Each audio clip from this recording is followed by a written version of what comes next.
OBC মামলায় বড় সিদ্ধান্ত দেশের সর্বোচ্চ আদালত সুপ্রিম কোর্টের। মহামান্য প্রধান বিচারপতি সূর্যকান্ত পরিষ্কার নিজের মত জানিয়ে দিলেন। কি হয়েছে চলুন এক নজরে দেখে নেওয়া যাক। তার আগে আপনাদেরকে অনুরোধ, ভিডিওটি ভালো লাগলে লাইক, কমেন্ট, শেয়ার এবং চ্যানেলটিকে সাবস্ক্রাইব করতে একদম ভুলবেন না। চলে আসি বিস্তারিত খবরে।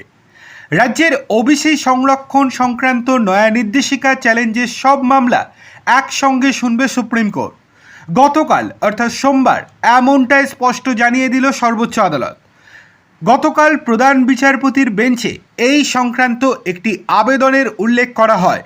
তারই পরিপ্রেক্ষিতে এমনটাই জানিয়েছে শীর্ষ আদালত।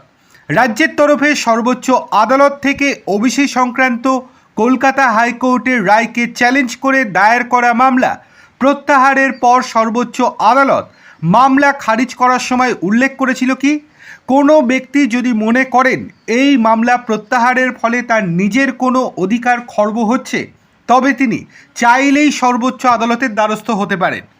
রাজ্যের তরফে সলিসিটর জেনারেল তুষার মেহতা জানান, রাজ্য সর্বোচ্চ আদালতে মামলা প্রত্যাহারের পর ওবিসি সংরক্ষণ পূর্ববর্তী হারে ফিরিয়ে নিয়ে গিয়েছে।